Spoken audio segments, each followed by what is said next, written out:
Hello everybody. Here we are in another place. We are in Winchester, Virginia, and you're with the American Battlefield Trust. We got Andy Poulton behind the camera. Sarah K. Bierle is going to be mostly on this particular video as we talk about Winchester in sort of 1864 and after.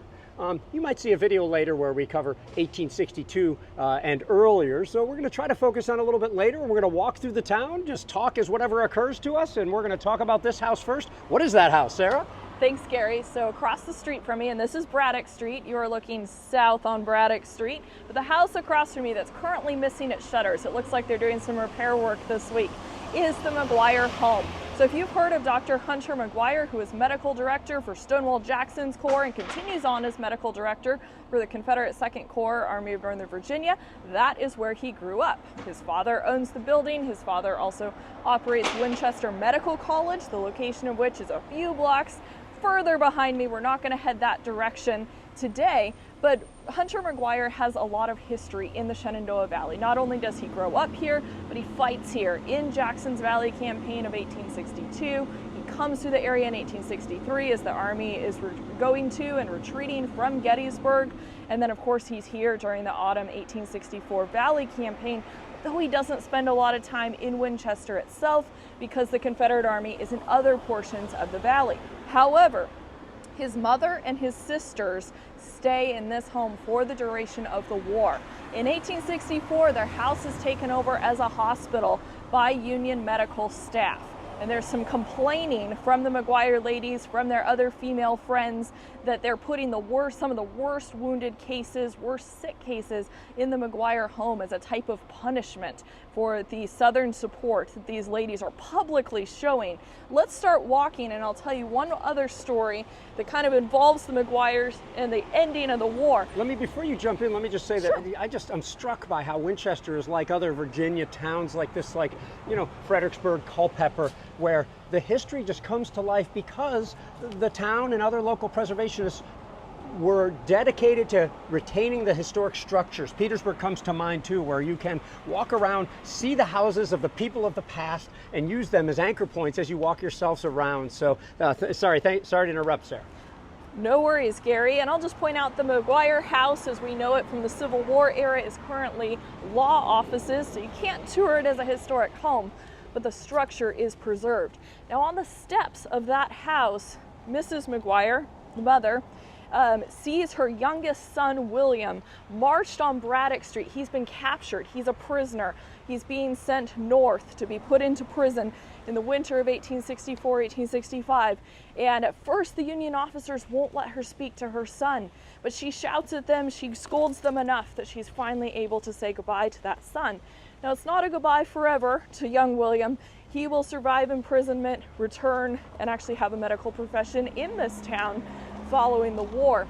Let's walk up just a little further, and then we're going to enjoy the shade, and I'm going to ask Andy to show you the house, which is now a wonderful boutique store across the street from us. So during the Civil War, this is the Lloyd Logan House. It's used multiple times as Union General's headquarters in 1862, 63, and 1864.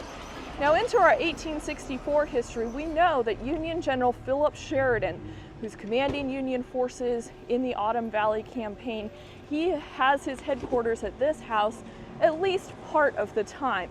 He'll also be spending the night here as he is making the trip from Washington, D.C., returning to his army in mid-October 1864. He's there on the morning of October 19th, 1864.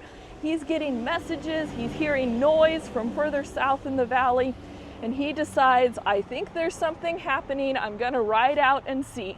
He's gonna make a ride of about 12 miles. It's the famous ride to the Battle of Cedar Creek, and it starts from that house here in Winchester.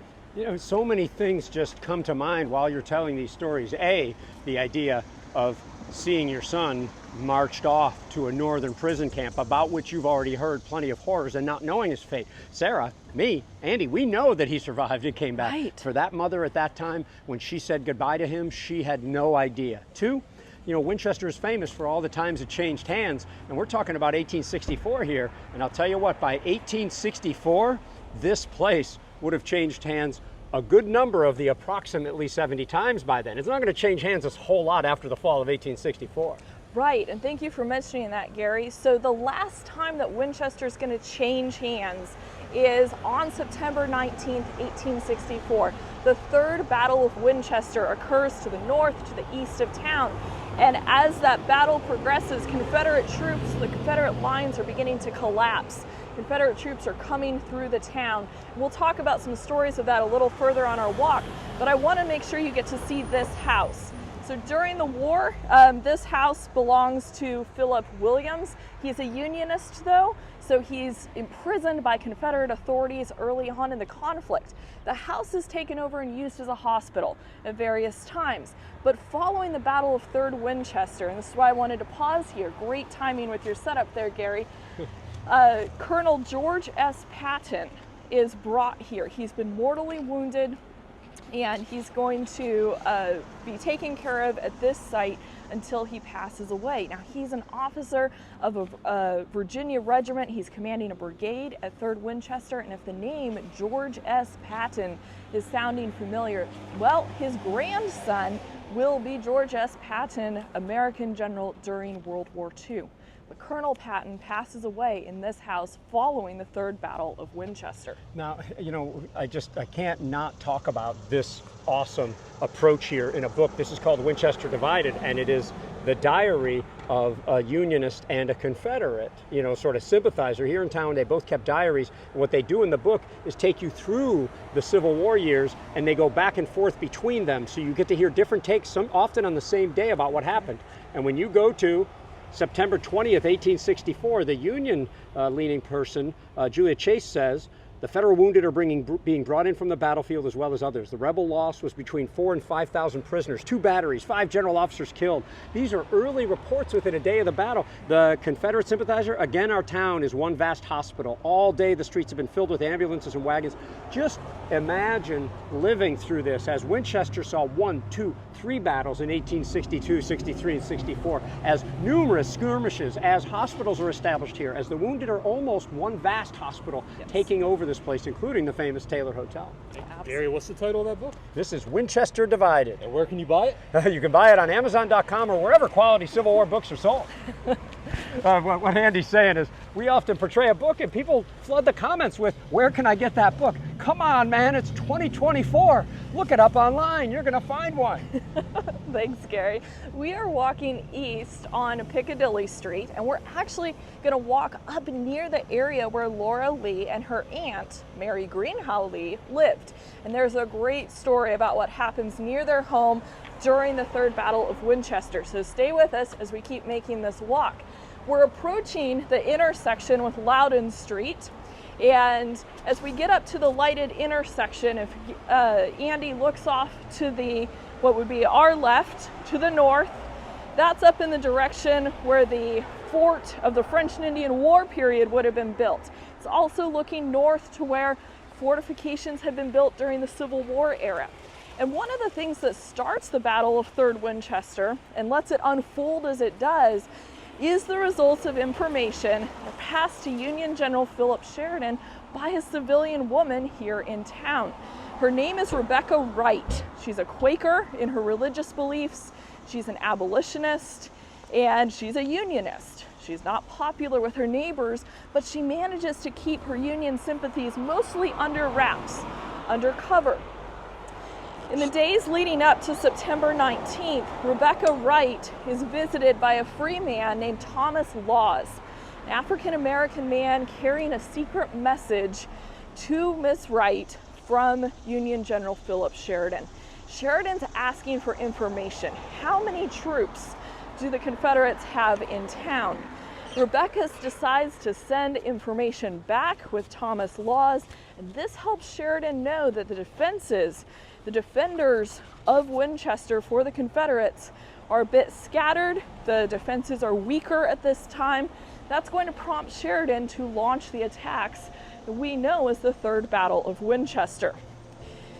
Now, following the Union victory at Winchester, following the close of the Civil War, Philip Sheridan sends a nice piece of jewelry to Miss Wright as a thank you for helping him prior to the Third Battle of Winchester. Then her neighbors find out, oh, why do you have this jewelry? What's going on? She becomes so disliked in the town of Winchester that she is forced to move. Her Southern sympathizing neighbors are so against what she did that she's insulted in the streets. She has to move from this location. Philip Sheridan hears about this. He'll come to her aid. He'll help her get a job. I believe it was at the Department of the Treasury. She holds that job for decades, being able to provide for herself and her family after she's forced to leave her hometown because of what she did to support the Union cause. It's pretty interesting too. I mean, just thinking about all these names, that's a sort of a softer side of Sheridan. Maybe he's just doing tit for tat or something like that. But, people are often broad brushed in the past. Sometimes it drives me crazy. So here you got Sheridan reviled by a whole lot of Southerners, maybe second only to Sherman, for the burning of the Shenandoah Valley and other actions. You also, as a Northern sympathizer, might not like him as a person very much, but there's no doubt this dude has energy. He delivers on the battlefield as much as he can. You could say the same about Jubal Early. I don't know if I'd want to be friends with the guy. I'm not sure if I trust him. But man, he's that guy you want in command of an independent thing. So these are all people, and that softer side of Phil Sheridan, or at least a side that's willing to pay somebody back for their dues, are pretty cool. Absolutely. Andy, if you could look south for us on Cameron Street, we're standing at the corner of Cameron and Piccadilly. Just a short way south on Cameron Street would have been the location of Mary Greenhow Lee's home. Now, she's one of the famous diarists in Winchester. She's Southern sympathizing, and that certainly comes through in her writing. She volunteers in a lot of the hospitals.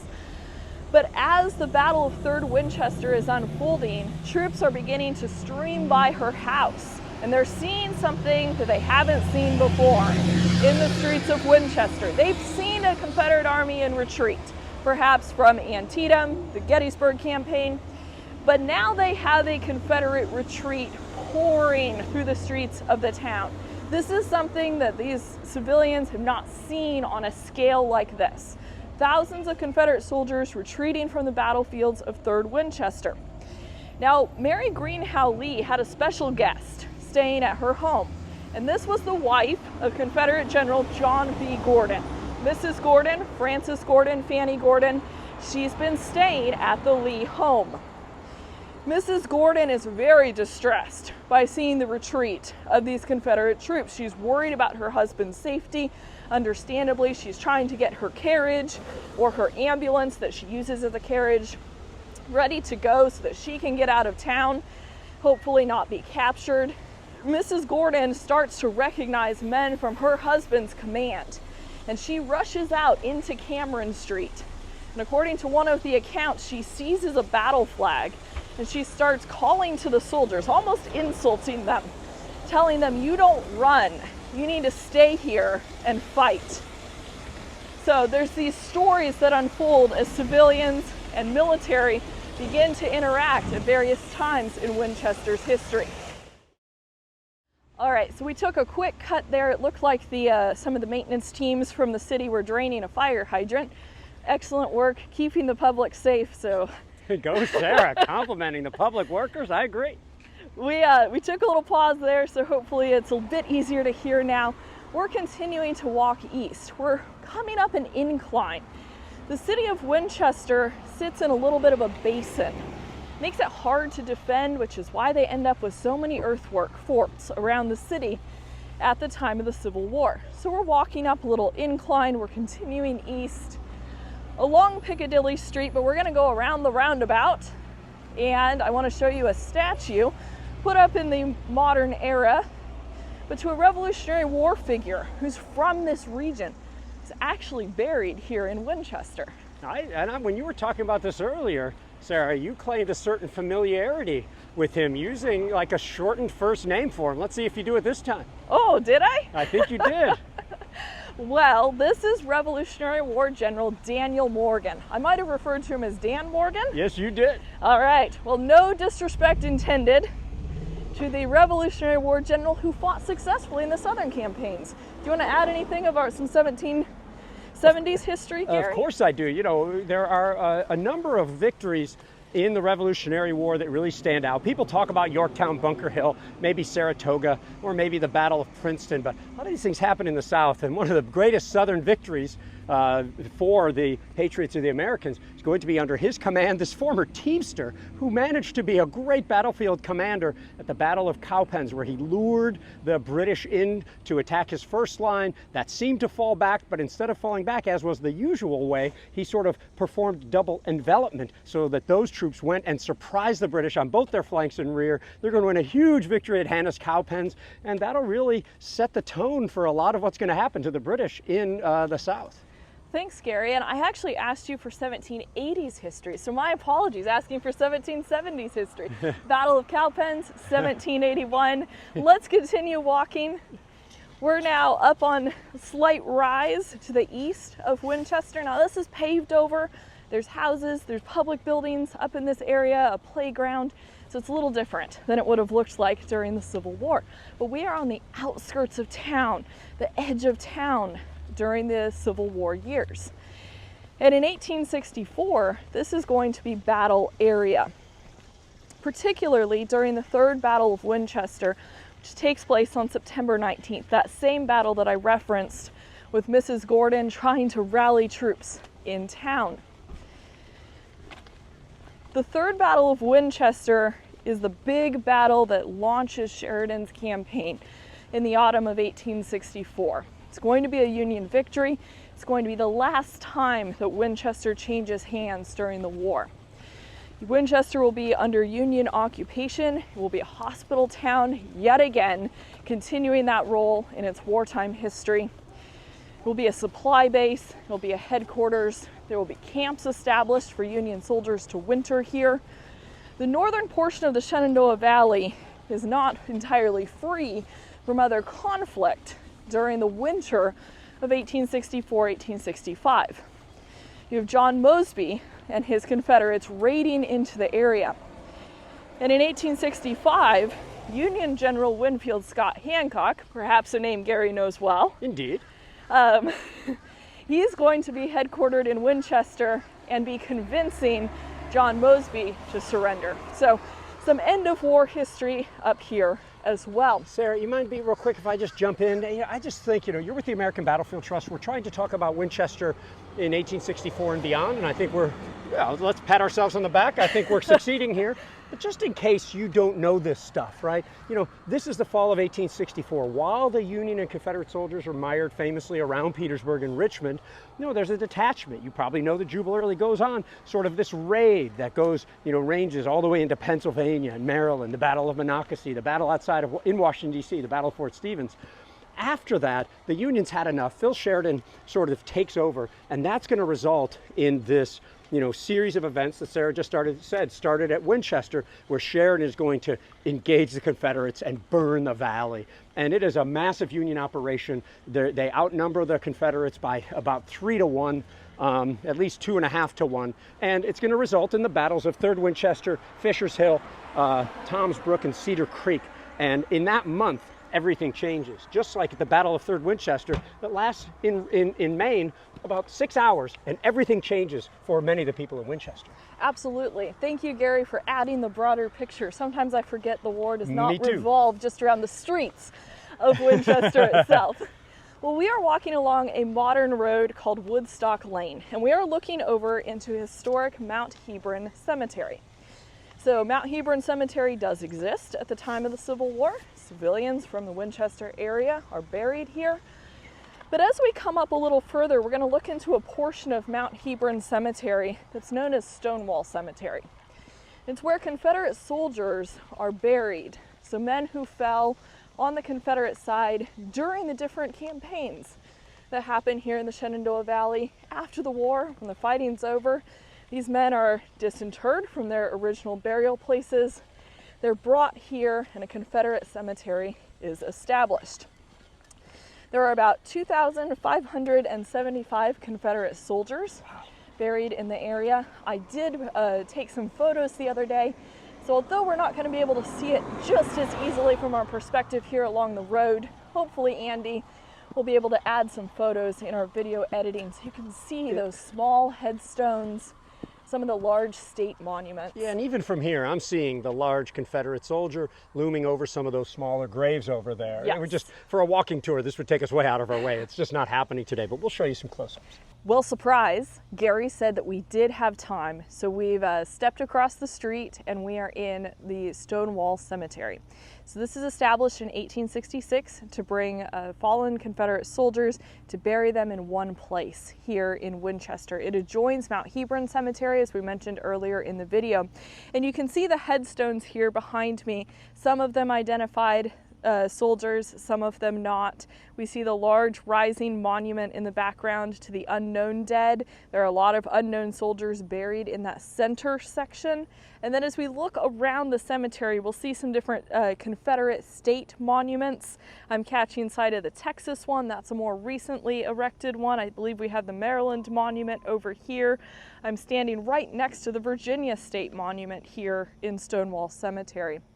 And I'm going to ask Andy if he'll follow me with the camera here, because along the roadside are some marker stones for some, burial places for others, of famous Confederate officers who fight in the Shenandoah Valley or were from the Shenandoah Valley region. So here we have the Patton brothers. Mentioned George S. Patton earlier in the video. Brothers buried here as well. And for Colonel Patton, his inscription is over on the right side, and it's noting his service in the 22nd Virginia Regiment, and I believe it says he was 32 years old when he died of injuries which he received at the Third Battle of Winchester. Here next to Patton is a marker headstone for Captain Hugh McGuire. We talked about the McGuire family earlier in our video. This is one of Hunter McGuire's brothers. He served in the 11th Virginia Cavalry. He is mortally wounded in the last days of the war in Virginia in 1865 and dies of his injuries on May 8th, 1865. I want to point out here we have the burial place of the Ashby brothers. Turner Ashby is the most famous. He commands Confederate cavalry for Stonewall Jackson during the 1862 Valley Campaign, and Ashby is killed toward the end of that campaign as the armies are gathering around Cross Keys and Port Republic. So as we look out over this burial place where Confederate soldiers are brought, we think back to the dedication ceremonies that were widely covered in the Winchester newspapers, giving us ideas of the sentiments of how the local population is viewing the war and the early memory of the war here as well. There are memorial days that happen here where local citizens will come out and place flowers decorating the graves here, and then it is noted as the decades go on that those local citizens also will help to decorate the graves in the National Cemetery where Union soldiers are buried, which sits just across the lane from where we are right now in Stonewall Cemetery.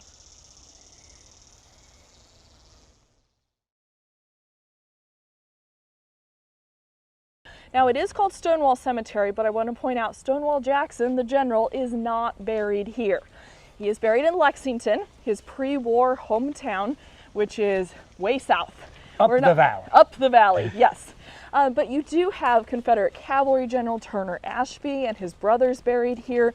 You have Colonel George S. Patton buried as well, and other officers too. Now just across the lane from Mount Hebron, from Stonewall Cemetery, we have Winchester National Cemetery. So this is the resting place of Union soldiers who fell during the Valley campaigns. A lot of them are from the 1864 fighting because those are the battles that produce the higher casualty numbers. So we do have soldiers from 1862, 63, 64, even men who died in the camps or small skirmishes in 1865.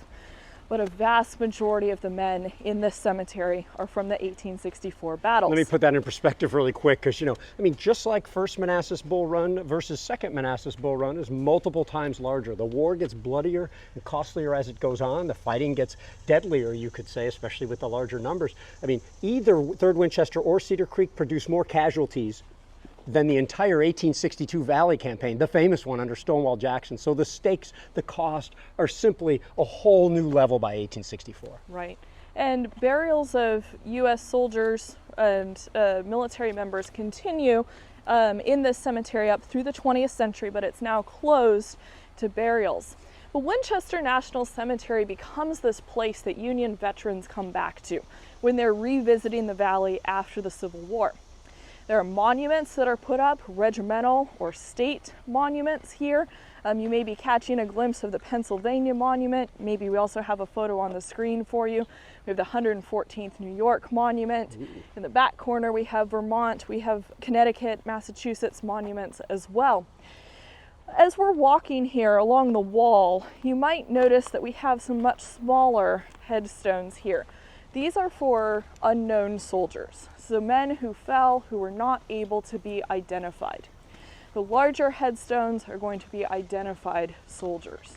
There are a lot of unknown soldiers buried in this cemetery. Not an uncommon thing in Civil War cemeteries. No dog tags in the Civil War. Exactly. But also, many of the valley battlefields are not always in Union hands when the fighting ends, particularly in 1862, 1863, and sometimes in 1864 as well, making it harder for comrades to identify their fallen soldiers. Can I just note, so this juxtaposition of the Confederate cemetery, the Stonewall Cemetery, right next to the National Cemetery, you know, these decisions are being made at different times, but nonetheless, the idea might seem, you know, a little crazy. They're all Americans, right? Why they're always in separate cemeteries. I mean, it simply wasn't contemplated. There was a war going on, and soon after, there was no contemplation of burying Union and Confederate soldiers together. Right. Now, later, when they find remains on battlefields now, if they don't know if the soldier was north or south, they might bury them in a national cemetery now. But at the time, it simply wasn't contemplated, except in very few cases. Right, and it's actually something that Southern people want and Northern people want. They want that separation. Yes. So it's not a we won't bury your people so much as we would prefer to have our own dead on their own. Thanks for pointing that out, Gary. Both the Stonewall Cemetery and Winchester National Cemetery are established in 1866. So it's very shortly after the war ends that the removal of these soldiers' remains from the battlefield areas, bringing them to a centralized place of honor, begins to happen. Part of that is these battles happen on farmlands. Farmers want to go back to their agricultural pursuits, and they don't want to be desecrating the graves of soldiers. Yeah. So as we come through the cemetery gates, we're going to catch a glimpse of the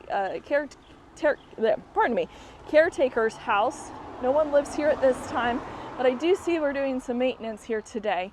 So we'll try to stay out of the way of those keeping this national cemetery looking so pristine. Now, when you go around national cemeteries, you see a few things in common. Not only the caretaker's lodge, but usually you see the Gettysburg Address somewhere on a plaque in a national cemetery. These were established during the Civil War, of course. The first national cemeteries were outside of hospitals, and Gettysburg is the first one. Yes, I worked it in on an actual battlefield. But then, of course, you've got these plaques around here with a poem on it. Anything to say about that, Sarah? Yes, so this is a poem that you'll find in national cemeteries. It is the same in all of them. And I also want to point out that Winchester National Cemetery, like a lot of Civil War cemeteries, the burials are organized by state. So we're here near the New York section. In the far back corner, you'll find Vermont, Massachusetts. In the far back right, unknowns in the middle sections mostly. But what I'd like to do is walk a little bit here into the New York section. We're actually in what's called section 13. The sections are numbered, which is helpful when doing research. You know, I'll note that the lawnmower was not going until we entered the cemetery. Right. Which seems to be our luck. But I want to show you the grave of Sergeant John L. Kane. So this headstone has been replaced recently. It looks a little different than some of the other ones, the more original ones that you'll see in the area. But John Kane is a sergeant in the 131st New York. He's in the 19th Corps. So prior to his arrival in the Shenandoah Valley in 1864, he is fighting with his unit in Louisiana. And he'll come to the Shenandoah Valley. He fights at the Third Battle of Winchester. Now, Sergeant Kane left behind children. It appears that his wife had died maybe around 1862, maybe shortly before he decides to enlist. One of the preserved letters that remains from him, he sounds very disturbed when he writes to his mother and he's first enlisted. He's saying that he doesn't have much that he wants to live for except his children and his country. and he's decided to leave home. He's decided to become a soldier. Perhaps this is because his wife dies. It's difficult to tell, but he never mentions his wife in his letters. And he doesn't mention the name of their youngest child, who has the same name as his wife. So maybe his wife has died. He's come to be a soldier. He writes to his mother, who appears to be caring for his children. He writes a few letters that have survived. He writes about his time in Louisiana. He worries that if he's sending home enough soldier pay to be able to take care of his mother and his children. He wants his children to go to school, to get a good education. He writes them advice, and that he longs to come home and see them all. And his P.S. in the last postscript that he writes has a bit of humor. Remember, 1864 is an election year. Soldiers are being allowed to vote in the presidential election. Now, Kane was not a Lincoln man. He was interested in voting for the Democrat candidate, George McClellan. And he makes a comment in the last postscript of his last letter that survived, at least as far as I've found.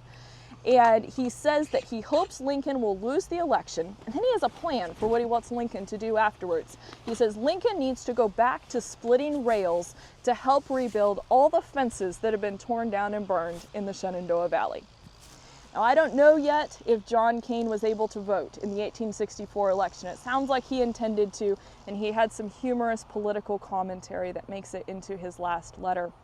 But he's mortally wounded as he fights at 3rd Winchester. He'll die. He's interred at the Samuel Sperry farm, and then later his remains are moved to Winchester National Cemetery, where he rests today. I'm still continuing to do research. I'm not entirely sure what happened to his young children, but I hope they fulfilled his wishes and got good educations and became good and strong citizens in the United States. Now, as we stand here in Winchester National Cemetery, it gives us an opportunity to reflect. We've walked through the streets of Winchester. We've talked about some of the stories of civilians in this embattled town as their world changes around them multiple times in the Civil War and in 1864 itself. But we're also here in a place where we have to think about, what does the war mean and how do people grapple with the ending of the war? By burying soldiers in different places, by having memorial days, by coming and putting up monuments to their regiments to remember what happened in this place. Gary, let's step a little bit further away and we'll see if we can get the sound a little bit better. Yeah, let me just say that, you know, we are often, when we're trying to shoot, inconvenienced, especially seemingly in national cemeteries, by mowers and trimmers. But we should be glad that these places, and from what we can tell, Confederate cemeteries, are so meticulously maintained that you can read the headstones, that you can walk safely. So we're appreciative of it, even though it seems to get in the way. It seems like an even trade. Absolutely. We want to thank you for joining us on this walk through the town and into the cemetery here at Winchester. Gary, any final thoughts? Yes, thanks so much for all your support of battlefield preservation and education. Hello, this is Trace Atkins. To stay up to date on all the latest and coolest videos, please subscribe to the Trust's YouTube channel. Preserve, educate, inspire.